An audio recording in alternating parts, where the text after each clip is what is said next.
Hello guys, in this video we are going to discuss about thioacetal formation.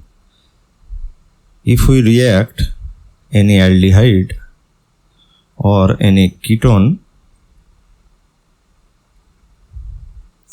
with a 1,2 or 1,3 dithiol species, this is an example of 1,3 dithiol in presence of boron trifluoride, then the formation of thioacetal or thioketal takes place.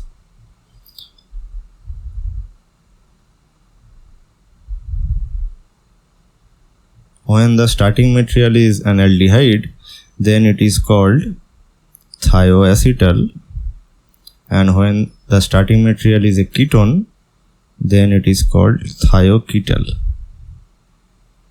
So now let us consider the mechanism of thioacetal or thioketal formation.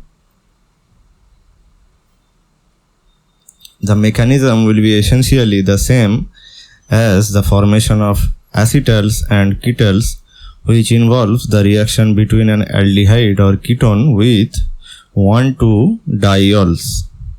So this is an example of 1,2 diol where both the nucleophilic centers are OH group essentially, and if we compare this with our 1,3 dithiol or 1,2 dithiol, then we can see that the sulfur centers are more nucleophilic than that of the oxygen center.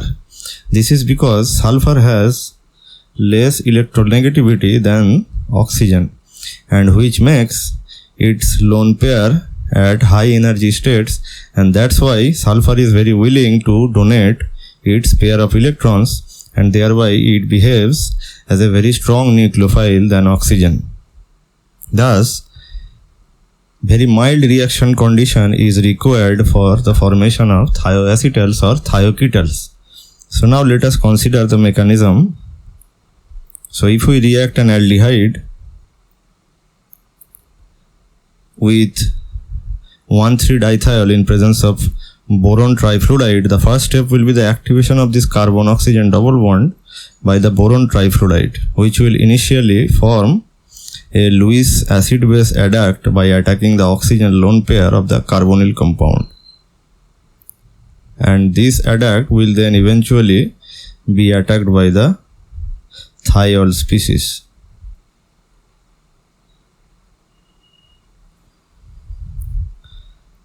Then this intermediate will form.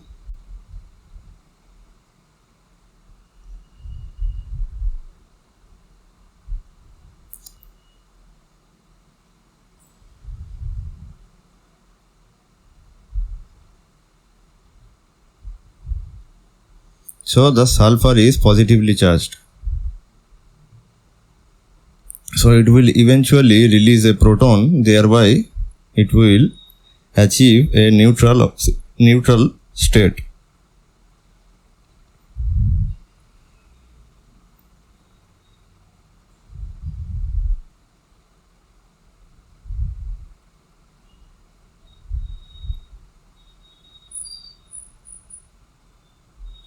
In the next step, this sulfur will assist the leaving of this OBF3 group by a formation of this carbocationic intermediate. So here essentially what this sulfur center is doing, it preventing the formation of a carbocation by sharing its lone pair with the carbocationic center.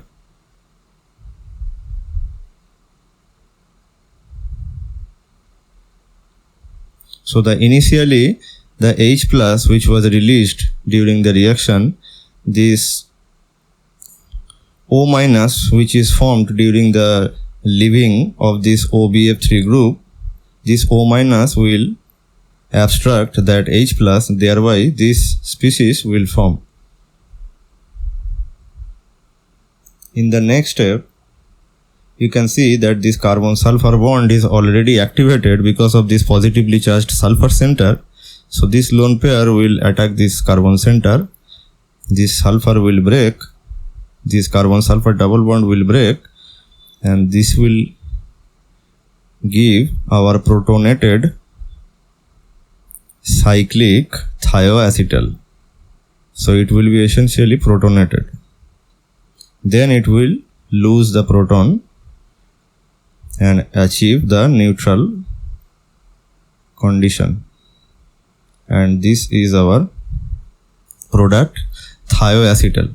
Here also the H plus, which this intermediate will lose, it will be abstracted by this species, and thereby overall after the reaction, one molecule of BF3 will abstract one molecule of water molecule after the complete reaction.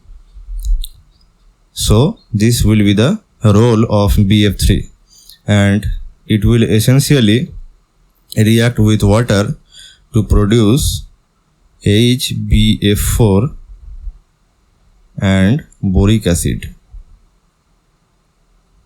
Okay. So this is the complete mechanism of thioacetal formation. So now we will look some interesting chemistry of thioacetals. So one of the most important use of thioacetals are the reversal of the polarity of a carbonyl compound. So here in a carbonyl compound, the carbon atom of the carbonyl functional group is of partial positive character and the oxygen is partial negative character. So after the thioacetal formation,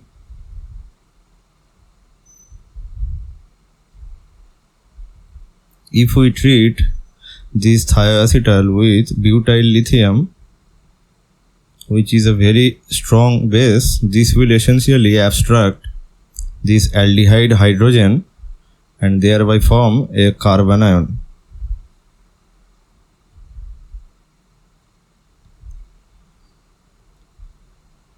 This is the carbanion after the proton abstraction. So right now these two sulfur atoms will stabilize this negatively charged carbon center. How? Because sulfur has vacant d orbital, right? It is just below the oxygen atom in the periodic table. So it has the 3d vacant orbitals which can accommodate this extra negative charge via conjugation. So it will essentially stabilize this carbanion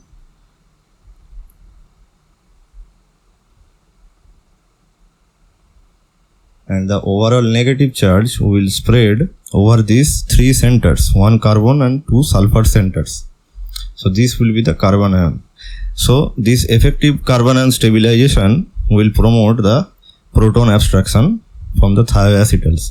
So now if we react this carbanion with any electrophilic substances like alkyl iodides or any other electrophiles, then this negative charge will eventually attack the center and iodide will leave, and this will result in the formation of a, if this is R prime, then it will be R prime.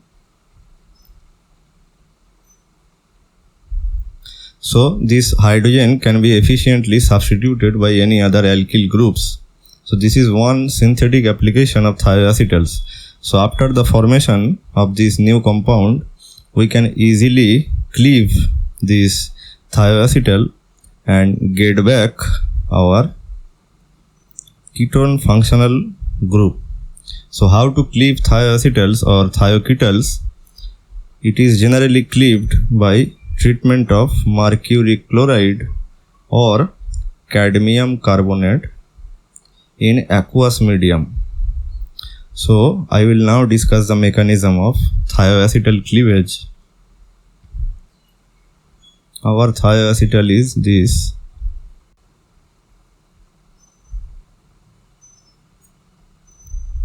If we take, let's say for example, mercury chloride in aqueous medium, then initially one of the sulfur atom will attack this mercury center, one chloride will leave from the system.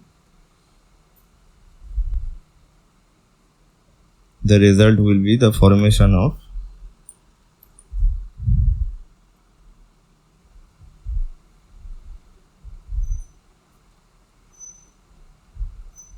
this center. Sulfur is positively charged. So now this sulfur will assist the breaking of this carbon sulfur bond, and thereby this intermediate will form.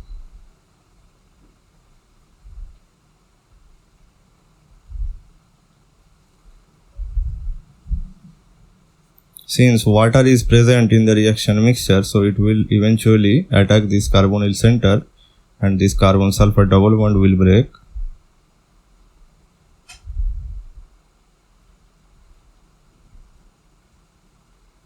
Sulfur will get neutralized.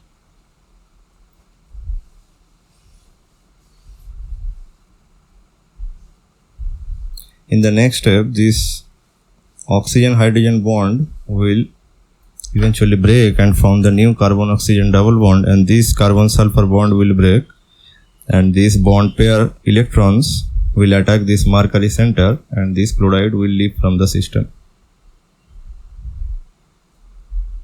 and this will result our protonated aldehyde species. Okay, so here the oxygen hydrogen bond is actually cleaving, so the neutral carbonyl compound we will get. So this is the final product, and we will get this mercury compound. Okay, so this is the mechanism of thioacetal cleavage. Another synthetic application of thioacetals are